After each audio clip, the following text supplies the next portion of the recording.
সবাই সহনশীল অবস্থানে থাকা ভালো। এখন সবারই দেশের স্বার্থে, জাতির স্বার্থে সহনশীল থাকা প্রয়োজন। কারণ সংঘাত তৈরি হয়, মানুষের মধ্যে পেরেশানি বৃদ্ধি পায়, এমন কোনো কাজ কারো দ্বারা করা ঠিক না। কারণ আলোচনা, বক্তব্য, লেখনী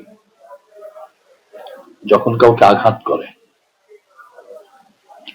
তখন একটা প্রতিক্রিয়া সৃষ্টি হয়। এই প্রতিক্রিয়ার কারণেই সাধারণত দেশে অশান্তি সৃষ্টি হয়। এর জন্য আমাদের কথা হলো সবাই সহনশীল অবস্থানে থাকা ভালো। যার যার মতাদর্শ পেশ করবে, দলীয় আদর্শ মানুষের সামনে তুলে ধরবে। RICL TMX, যুগের পর যুগ স্থাপনা থাকে মজবুত। এখানে কুরুচিপূর্ণ কোনো বক্তব্য, লেখনী এটা কাম্য নয়। দেশের কল্যাণ নাই, দেশের মানুষের কোনো কল্যাণ হবে না, এবং অস্থিরতা বৃদ্ধি হবে, মানুষের মধ্যে শঙ্কা তৈরি হবে। এটা কারোর জন্য কাম্য নয়। বর্তমানে পরিস্থিতিতে ইসলামী আন্দোলন বাংলাদেশ আসলে কি চায়? ইসলামী আন্দোলন বাংলাদেশ, আপনারা জানেন, একটা আদর্শ ভিত্তিক সংগঠন। নীতি নৈতিকতাকে প্রাধান্য বেশি দিয়ে থাকে।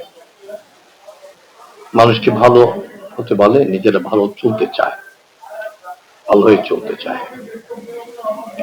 এই জন্য আমরা এই সংগঠনের সূচনা লগ্নের থেকেই একই কথা বলে আসতেছি, সেটা ইসলাম, দেশ, মানবতা,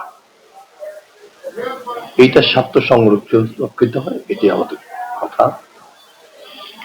এখানে আদর্শ বিবর্জিত কোনো কাজ কারো পক্ষের থেকেই ঠিক হবে না, এটা আমরা আগে থেকে বলে আসতেছি। আপনারা লক্ষ্য করেছেন এ পর্যন্ত, আশা করি আপনাদের নজরে আছে, ইসলামী আন্দোলন বাংলাদেশের কোন নেতা কর্মীর মাধ্যমে কোনো জায়গায় সংঘাত সৃষ্টি হয়নি, চাঁদাবাজি হয় নাই, খুন খারাপি হয় নাই, দুর্নীতি তো প্রশ্নই ওঠে না, অন্যায়ভাবে কাউকে আঘাত দেয় না, এটা আপনারা জানেন।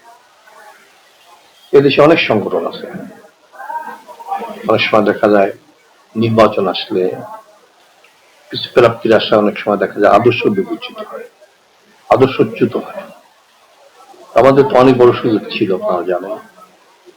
ছোট্ট ছোট্ট দল যখন বিভিন্ন জায়গায় ক্ষমতার জন্য আদর্শ তারা বিলিয়ে দেয়, এত বড় সুযোগ থাকা সত্ত্বেও, এত বড় জনশক্তি থাকা সত্ত্বেও আজ পর্যন্ত আমরা কারো কাছে আদর্শ বিক্রয় করি নাই, নীতি নৈতিকতা বিক্রি করি নাই। আর এইভাবেই চলতে চাই। আমাদের কথা হলো দেশটা ভালো থাকুক এবং সবাই মিলে দেশটাকে গড়ি।